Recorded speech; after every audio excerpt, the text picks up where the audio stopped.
Good morning, everyone. This is Tony from her Homestead Skills. I hope everyone has had an awesome Christmas celebration with family and friends and had lots of good food to eat.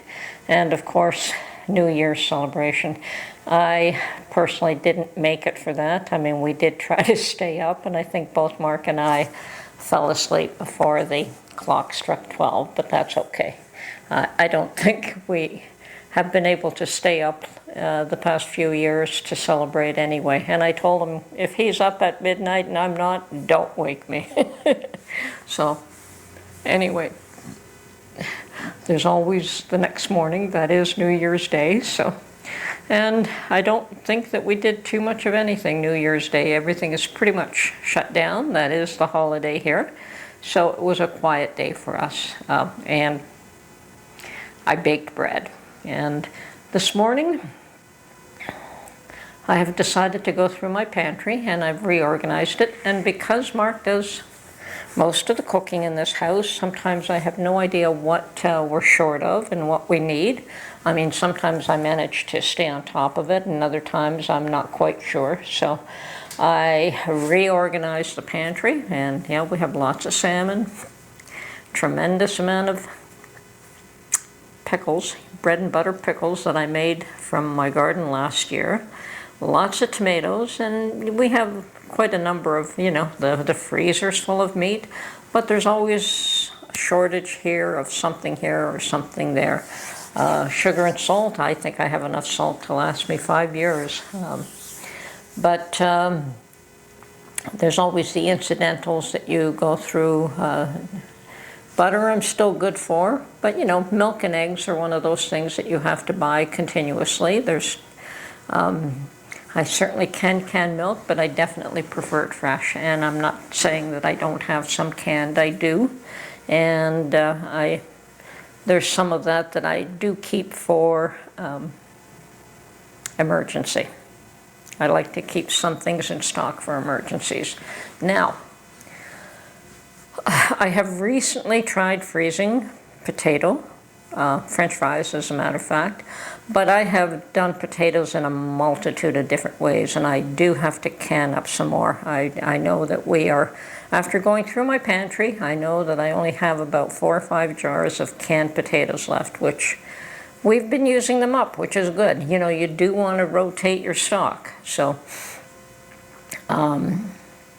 definitely want to get some more canned potatoes in the cupboard. And, I was asked, which one do I prefer? Do I prefer the frozen or do I prefer the canned? And I'd say that both have their place and both have their value.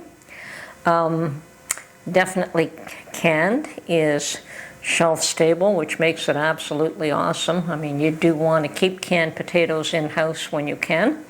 And, the frozen ones, if something were to happen to the freezer, well, you've lost them. So, same thing goes with meat in the freezer. I know a lot of people tend to keep some meat in the freezer, but can up a lot of it. And I do have a lot of chicken and salmon canned up myself. Not so much in the way of beef or pork. But then again, it is what you eat a lot of that you can anyway. And chicken is one of those things that cans up beautifully, so I'm comfortable with that. So, going through my pantry, reorganizing, and I'm looking at where the shortfalls are, and I'm looking to replace them. I am looking forward to the future, and I'm seeing that a lot of people are catching on to the fact that 2024 can be a very pivotal year, can be a very difficult year, and we don't know what it's going to bring. I mean, there are those that try to tell you everything's fine and everything's going to move along, and that house prices are still going up. But, Mark keeps an eye on house prices, and they still seem to be, those that want to sell houses seem to be dropping their prices. So it's hard to say where any of that is going to go. In the US, it's a little bit different than in Canada, because in Canada there's just such a very limited area that people want to live in where the weather is good. And I would tell you that probably 90% of the population in Canada lives on bordering the US states, just because of the climate. A lot of the land in northern Ontario is really not habitable, and it's not good for agriculture. There is a lot of land there, but not very many people live in that area, and it's a harder lifestyle. So, as I said, I'm noticing that a lot of people are getting more concerned, and while I'm not trying to create worry, perhaps I myself am picking up on it. It just feels very palatable, that it's in the air, that there's going to be difficult times ahead, and it's many more people are catching on to that fact. And we have to concern ourselves with all these issues going forward. Where are prices going to go next year? What's going to be the cost of food? What is going to be the cost of your energy? And energy seems to be another one of those areas of concern. This push for clean energy is forcing a lot of people's hands where they don't want to be pushed into that direction. And personally, I think that it was done all wrong. They certainly should make it all the clean energy sources available, but not take away current energy that everyone relies on. And I don't know if they figure that if they don't take it away, people won't stop using it, but you can't make people buy what they don't want to buy. So we've got a long, cold winter ahead of us here in Ontario, and so far we've been very fortunate it's been fairly warm considering for this time of year, but that happens on occasion. We have some years that are warm in January. You do get a January thaw here and there, and years back I saw my rhododendrons bloom in January because it was a January thaw. Sadly, that just means that they don't bloom in the spring, but it was a pretty sight to see in the snow as well. So, and it being Tuesday morning, I thought I'd go to the thrift shops today, and then I changed my mind. I just really don't feel like spending any money needlessly, and I have had an established home long enough to say that I really have no need to pick up any kitchen things. I've got enough pots and pans, and I've got more cast iron than I use. Quite honestly, I only use a few pieces, but that's okay. I love the stuff, and I find it very hard to resist, and I guess that's just become one of my hobbies, is collecting cast iron. But I've got enough of it that I'm only interested in special pieces right now, and they're hard to come by. So in Ontario, they're very difficult to come by here. So no real interest in going to the thrift shops except to get out and about. Like, I need to get out for my mental health. There are too many things going on that point to difficult times ahead. And the best thing that we can do is to make sure that we continue to look to our own resources and our own abilities and our own skill sets, and develop skill sets if we don't have them. Learn to bake, learn to sew. I've been considering going out and purchasing some fabric and making a couple of skirts myself. I love skirts. And I haven't made myself clothing in years. I think the last things I used to sew were just the quilts. But it might be time to, get a couple of patterns and just put them aside, get some fabric, and yes, get out of jeans on occasion. I know how to sew. Sewing is a skill that I've developed since I was 12 years old. I used to sit by my mother's side when she used her sewing machine, and I could tell you that a year later I knew how to sew better than what she did. She just didn't have the love of it or the skill set, didn't really care.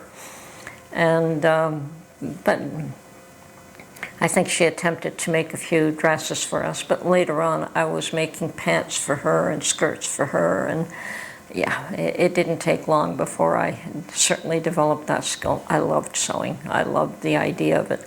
But in this day and age, clothing is made so quickly and cheaply overseas that it's almost not worth the cost of buying the fabric and making something yourself.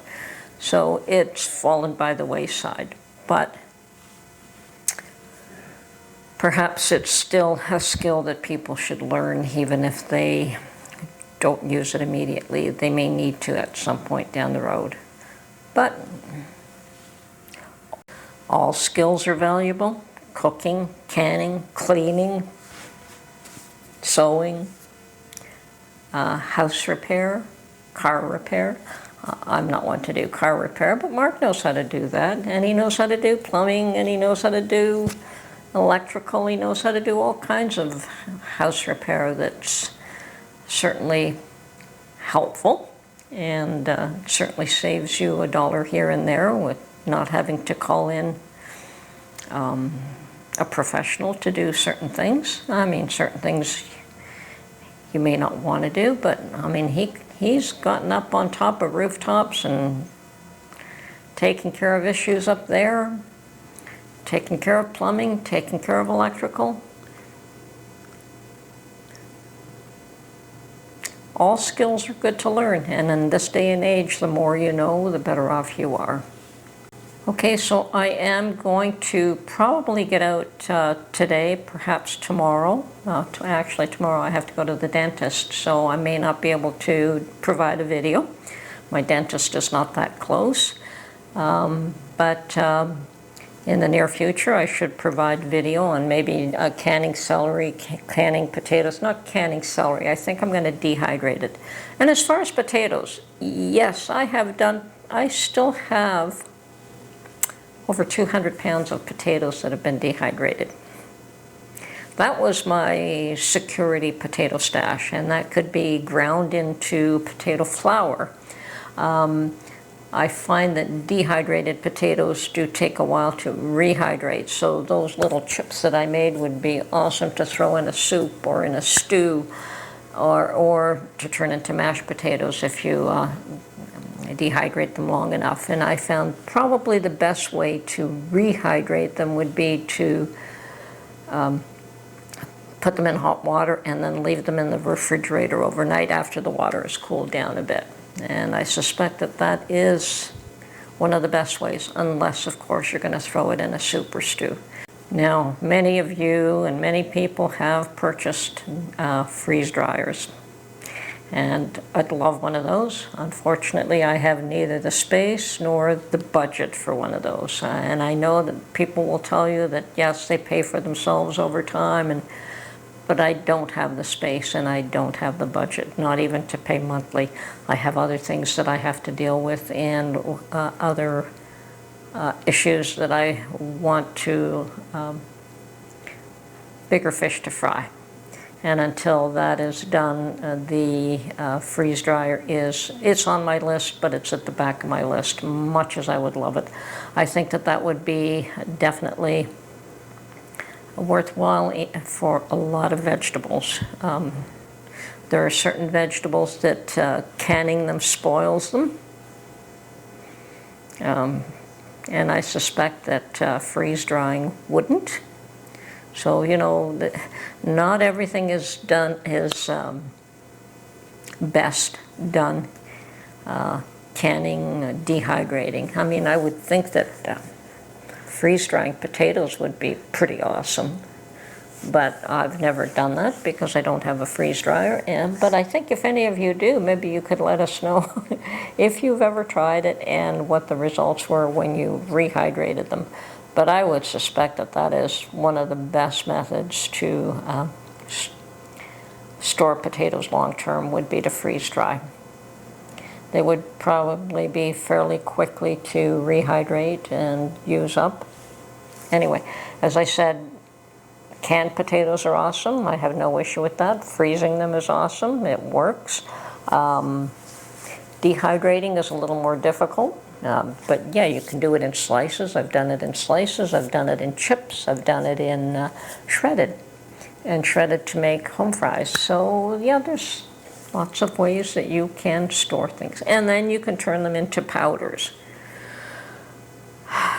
Dehydrating and turning things into powders also works wonderfully. So it really is just up to you to decide when you feel that you've got enough. When do you have enough food? Do you have enough whatever it is that you can accumulate for your own security for the next couple of years? Because I think the next few years are going to be rather difficult. There are those that say that this is going to be worse than the 2008 housing crunch. I don't know. I can't predict what's going to happen, but there's just this general feeling in the air. It's, as I said, it's palatable. You can feel it. You can almost taste it. That there's a lot of concern. And that could be that finally, people are catching on, that things are not hunky-dory, that things aren't just wonderful because somebody's telling you that they're wonderful. You're seeing with your own eyes, you're paying with your own money when you go to the store. You know what food costs, you know what your gas price costs, you know that you're not better off, you know that your housing situation is difficult.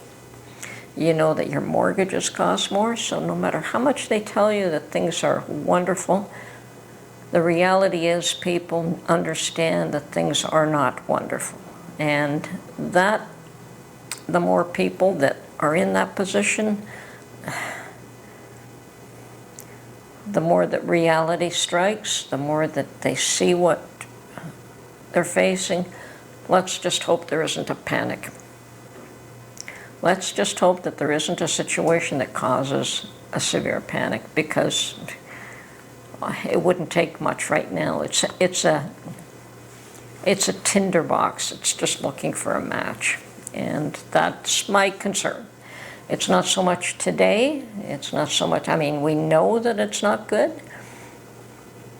but what could cause it to just go up in flames? It wouldn't take much. So prepare. Try not to worry. I'm trying not to worry. And you know what? Staying calm and doing the best you can is all that you can do. Anyway, this is Tony from Her Homestead Skills. Let's hope for the best and prepare for the worst. Talk to you soon.